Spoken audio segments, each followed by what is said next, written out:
मुकुल कुलकर्णी आपले प्रतिनिधी आपल्याला अधिक माहिती देतील।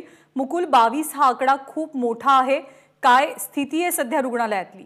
ज्ञानदा, नक्कीच खूप मोठा खुलासा नाशिकच्या जिल्हाधिकाऱ्यांनी केलेला आहे। सुरुवातीला महापालिका आयुक्त म्हणत होते 11 जणांचा मृत्यू झालेला आहे, परंतु आता हा आकडा वाढत वाढत थेट 22 वर जाऊन पोहोचलेला आहे। जसं शिवसेनेच्या महानगर प्रमुखांनी आतमध्ये जाऊन पाहणी केलेली होती, त्यांनी आधीच भीती व्यक्त केली होती 30 ते 35 जण हे अत्यवस्थ अवस्थेमध्ये आहेत, त्यांचे देखील प्राण जाऊ शकतात अशा स्वरूपाची त्यांनी भीती व्यक्त केलेली होती आणि हा आकडा आता 11 वरून 22 वर गेलेला आहे। आपण आतमधली जर दृश्य बघितली तर आतमध्ये विदारक अशी स्थिती उद्भवलेली आहे, हाहाकार माजलेला आहे। जे रुग्णांचे नातेवाईक आहेत तेच आपल्या रुग्णांचे प्राण वाचवण्याचा प्रयत्न करत आहेत, कारण साधारणतः 1 ते 1.5 तास संपूर्णपणे ऑक्सिजनचा पुरवठा हा खंडित झालेला होता।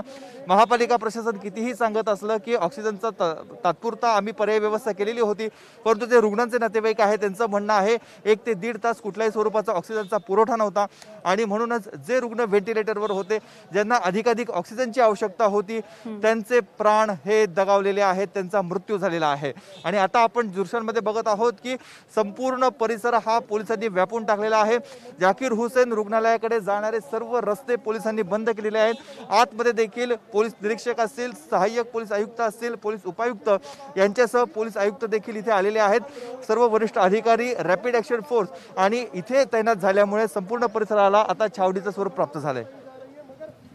मुकुल, दुसऱ्या बाजूला आपण हॉस्पिटलच्या आतली दृश्य सुद्धा पाहतोय। जे रुग्ण अस्वस्थ आहेत त्यांना लवकरात लवकर स्थिर करण्याचे प्रयत्न सुद्धा सध्या नर्सेस आणि डॉक्टर्स कडनं केले जात आहेत। ऑक्सिजनचे सिलेंडर्स आणले गेलेले आहेत, कारण मधल्या काळामध्ये ऑक्सिजनचा दाब कमी झाल्यामुळे व्हेंटिलेटरवरती असलेले 22 रुग्ण या दुर्घटनेमध्ये दगावलेले आहेत।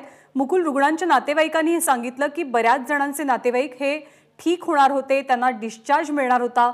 रुग्णांच्या नातेवाईकांनी काय भावना व्यक्त केल्या, काय प्रतिक्रिया त्यांनी दिल्या? रुग्णांचे नातेवाईक खरंच निशब्द झालेले आहेत। अनेकांच्या मनामध्ये संताप आहे, तीव्र भावना व्यक्त करत आहेत। रुग्ण हे काहींचे बरे होत आलेले होते, परंतु त्यांना ऑब्झर्वेशनसाठी म्हणजे निरीक्षणाखाली ठेवण्यात आलेलं होतं। त्यापैकी काहींना ऑक्सिजनचा पुरवठा देखील चालू होता। अचानक जो फटका बसलेला आहे, प्राणवायू हा सुरू होता आणि अचानक त्याचा सप्लाय पुरवठा हा बंद झाला आणि त्यामुळे अनेकांना धक्का बसलेला आहे आणि त्या धक्क्यातच काहींचे मृत्यू झाल्याच्या भावना, काहींचे मृत्यू झाल्याची माहिती रुग्णांच्या नातेवाईकांनी दिलेली आहे। अत्यंत धक्कादायक अशी ही घटना नाशिकमध्ये झालेली आहे। एक थोडासा हलगर्जीपणा यामध्ये झाला आहे की काय, याबाबत देखील आता चौकशी केली जाते, कारण महापौरांनी आता नुकतीच इथे पाहणी केलेली आहे। महापौरांचं म्हणणं आहे की याबाबतची आम्ही आता चौकशी समिती नेमत आहोत, याबाबतची चौकशी केली जाईल। जो कोणी हलगर्जीपणा केला असेल त्याच्यावर गुन्हा देखील दाखल केला जाईल, परंतु हे जे मृत्यू झालेले आहेत त्यांच्या मृत्यूला जबाबदार कोण? आज अनेक कुटुंब उद्ध्वस्त झालेले आहेत। काहींचा कोणाचा भाऊ गेलाय, कोणाची आई गेली आहे, कोणाचे वडील गेलेले आहेत, तर ह्या कुटुंबाला आता आधार कोण देणार हा खरा प्रश्न आहे। मुकुल, त्याचबरोबर सूरज मांढरे जिल्हाधिकारी यांनी काही वेळापूर्वी सांगितलं की नेमकी ही दुर्घटना कशी घडली। रिफिलिंगसाठी टँकर आलेला होता, तेव्हा नेमकं काय झालं, कशी घडली दुर्घटना?